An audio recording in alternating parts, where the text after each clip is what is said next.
on this journey, you will receive female attraction. Women will be attracted to you, but that's not the intention of this whole journey. That's not the purpose of this journey. That's a byproduct of this journey. The intention of this journey is to become closer to the Most High, right? It's to find out who you are. It's to find out your purpose.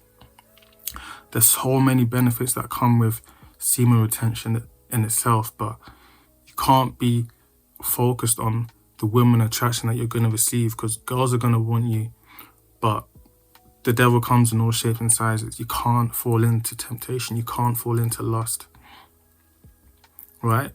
There's so many stories that we can all tell if you're someone who's done this journey, if you've been on it for a while, especially if you've been on this for a while and you're not just in a Christian community. If you go out into the world and you're doing this, your energy is different, because the majority of men are not practicing this practice, let's say. But you need to spend time with Christ. Spend time with Christ first thing in the morning, and not be concerned with the things of the world, like porn or masturbation or alcohol, weed, and these things that I'm not perfect. I've struggled with these things as well. And that's why I know not to indulge in these things. I'm not some high and mighty person. I just know how to avoid certain things that are detrimental to my health, detrimental to my future, let's say. And falling into sin with, women or, these websites is one of the quickest way to kill yourself. It's suicide. It's spiritual suicide.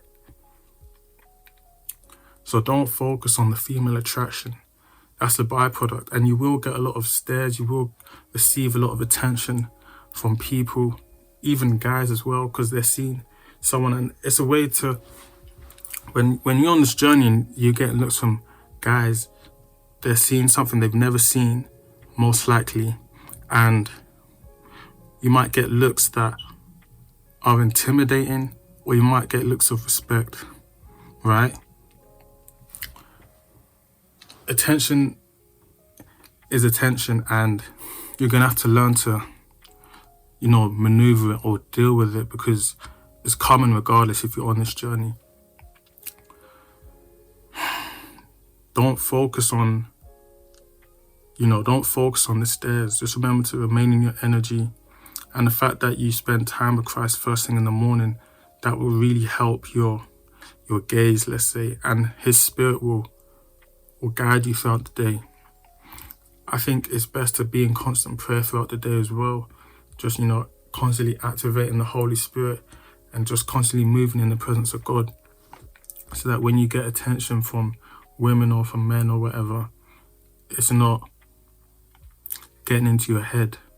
You're not building like a huge ego inside your head, because pride is one of the ways that you can fall in this journey. Pride is one of the ways you can fall into sin on this journey, feeling like you're the guy, right? You will feel like you're the guy. You will feel like that.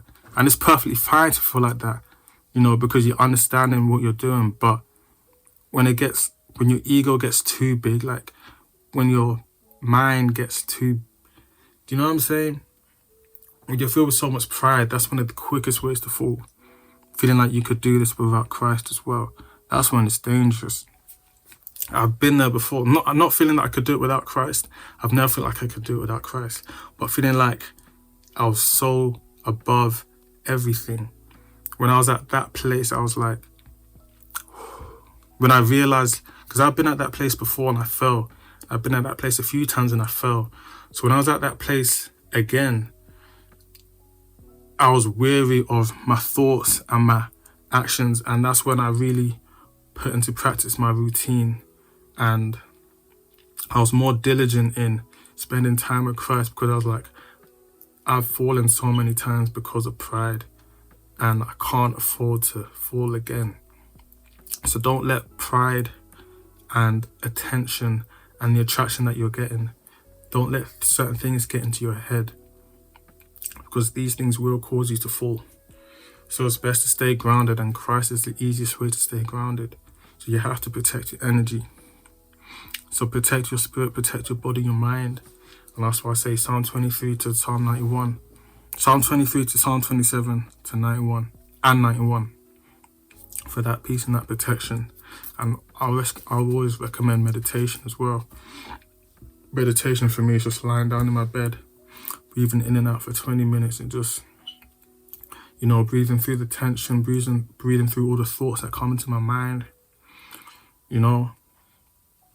It's the easiest way just to relax myself, so I'm not an impulsive person.